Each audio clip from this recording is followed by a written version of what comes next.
So this is Civolution. Civolution, and it all fits in this box. I'm just kidding. Civolution is a game where you are a deity and you are at a school to learn how to build your own civilization. This is your final exam. And this is your sandbox you get to play in. It's a simulation. This down here, this is your player board.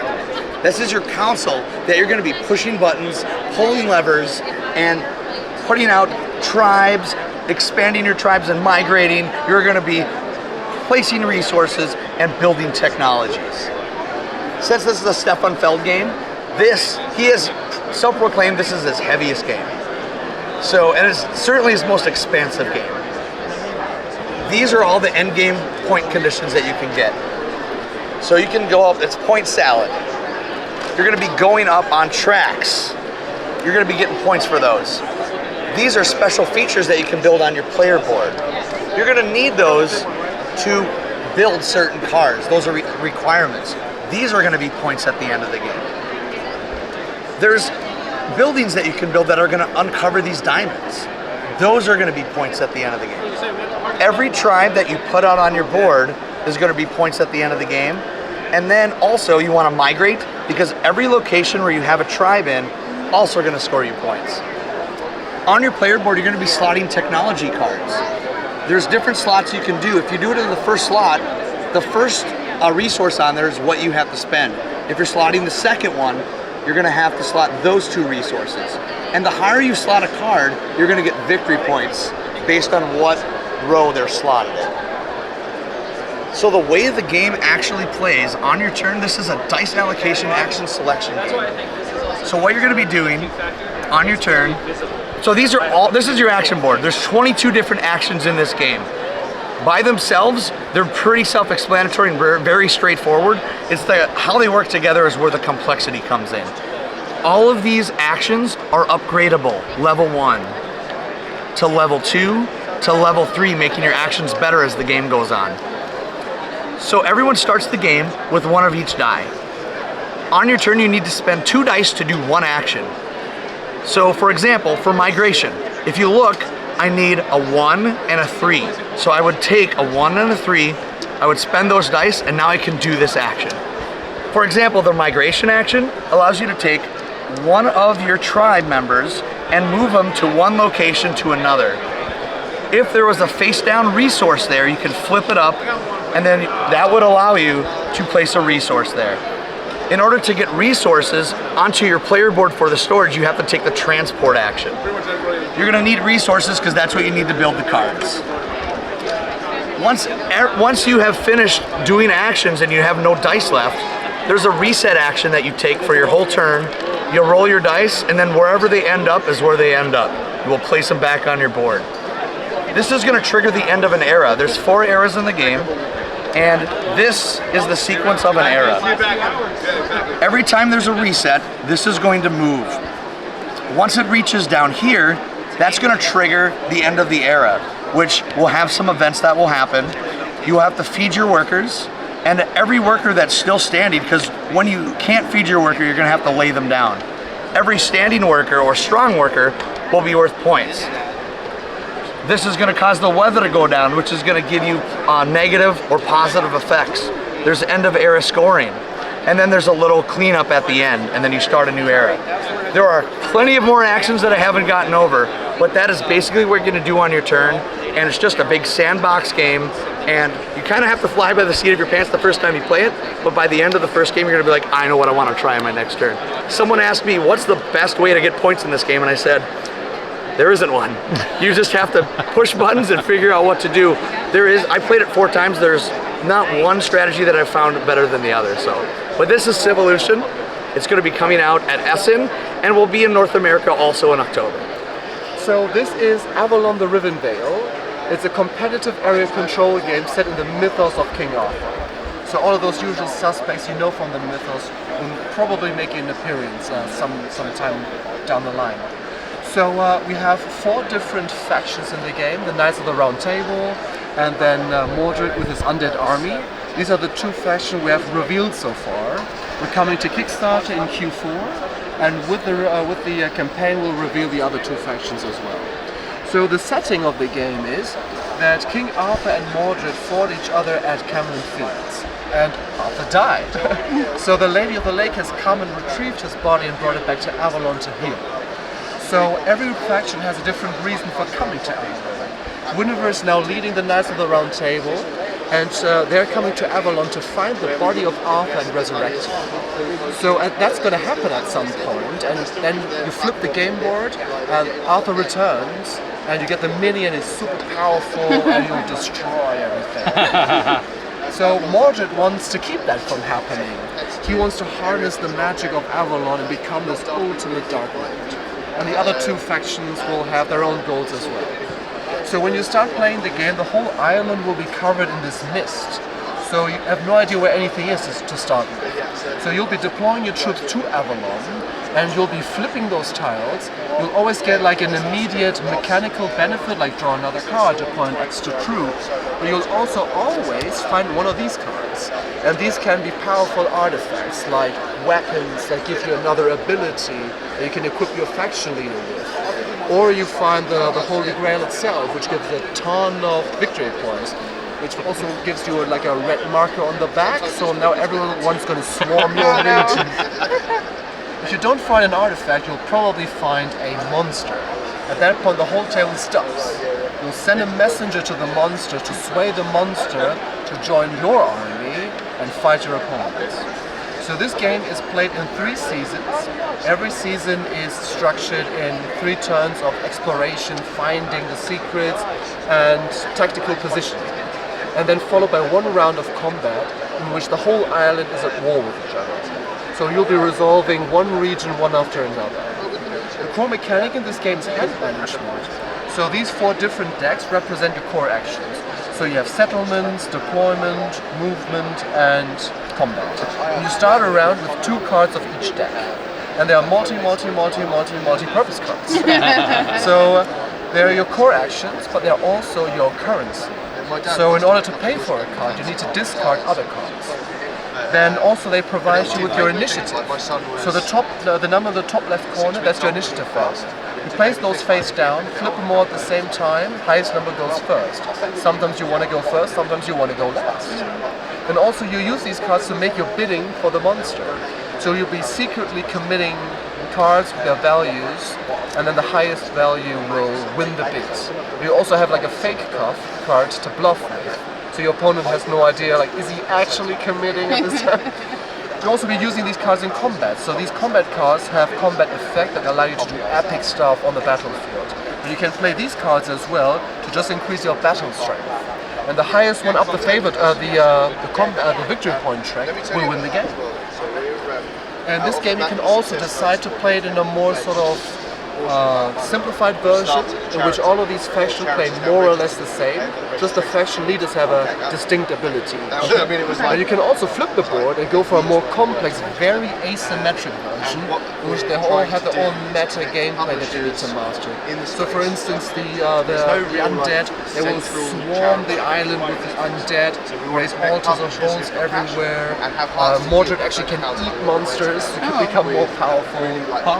The Knights of the Round Table have these warriors, and they can reveal their identity at some place, and they are Sir Gawain or Sir Lancelot, and they all have unique abilities themselves.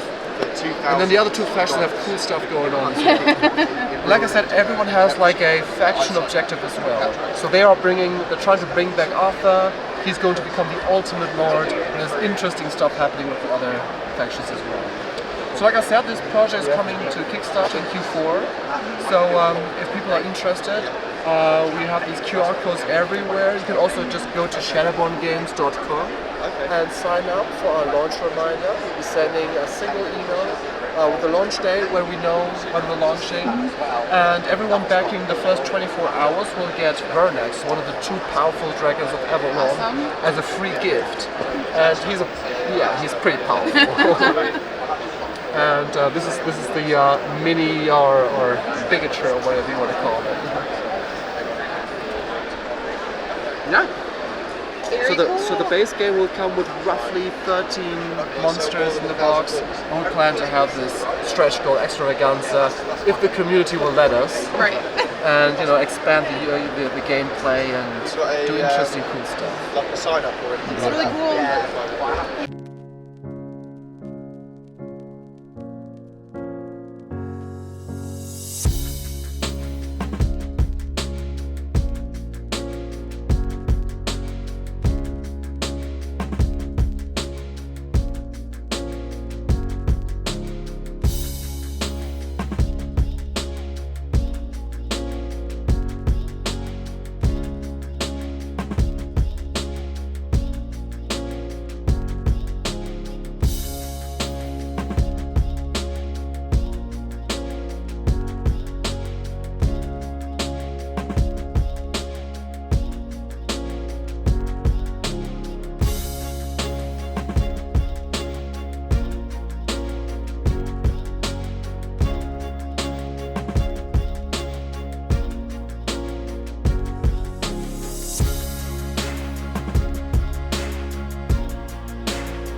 It's Sunday. We are on our way home.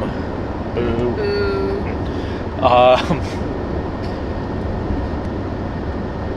Let's see. What did we do today? Not much. I mean, we went through the hall again. Math trade meetup? Math trade meetup this morning. Yeah, I almost forgot about that. That feels like Seems it like was yesterday. Yeah, it feels like it was quite a while ago. Yeah, math trade meetup first thing in the morning. I didn't have a lot to trade there this year. I had offloaded more stuff at Origins, so didn't have a ton there. Yeah, same. I I think I sold twice as much at Origins as I did at Gen Con. Yeah. Got rid of all the good stuff back then, so just the leftovers. Then we got packed up. I was working on editing yesterday's video. That ended up finishing exporting maybe a couple minutes after we were supposed to check out. So it was cutting it kind of close, but we got it done, got it exported, and took everything down to the second floor of the JW where they would hold bags for folks who were staying for a little bit. Had them hold the bags, went over to the convention center, chatted with a few folks, got a few more run-throughs of some games that I've been interested in taking a look at. Game of the con. I didn't really play anything that wasn't lightweight, to be honest with you. So it's hard for me to say. I think my favorite game that I played was Lure from All Play. Oh, yeah. really? Okay. I mean, I went right out the next day and grabbed it. I really liked just the simple dice bidding and roll-off style of the game. So yeah, I'd say that was probably my favorite. I like that one a lot. I liked it better than I thought I was going to when we played the full game, but I'm surprised that it would make it that high for you. Yeah. I'm cheating and I'm doing a tie. Boo. Yeah, and cheater. I think Panda and then Pass. Like, we played a lot. Yeah, we played a lot of Panda this year. Again, That's later games, but that's okay. Like, yeah, that's fine. this was definitely a year of later games. One day in the hot games room, we played 2 of Eric Lang's new later games. Both felt very kind of family weight, but they were a lot of fun. A lot of smaller card games. All the all play tiny box games. Got a lot of those in. As far as my game of the con, I mean, Pass was probably my favorite that we played. The gang was interesting. Yeah. Oh yeah, I did like the gang as Yep. well. I didn't play Pass or Panda, so I Yeah. couldn't even put those in consideration for myself. But we played River Valley Glassworks too, and That was I fun. really liked that I one did as too. well. Got quite a few new games.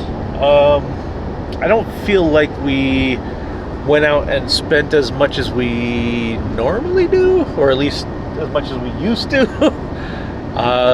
But still got a pretty decent haul, so I'm sure there'll be a video of that coming at some point.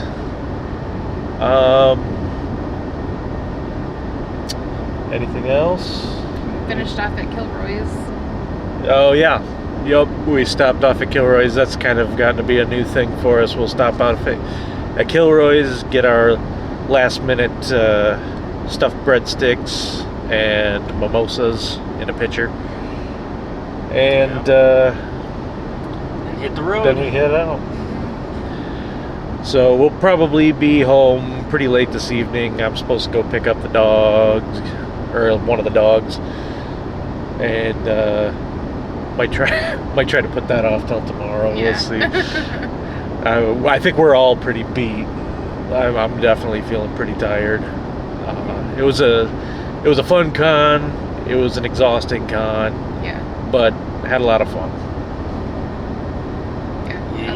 It's definitely more exhausted this year than any other year. So. Yeah, yeah. One of the nights we just passed out by 9 o'clock. No, we did not. We were up to like 11:30. Was it We just- 11:30? Yes, because I put it in the video and said it's not. It's early. It's like 11:30. But it felt like it was early. It felt very early. Yeah, I thought it was felt like 9 9. o'clock. Well, we did better than we thought we That's did. right. We're champions. Yeah, that's it for Gen Con this year. We'll see you next year.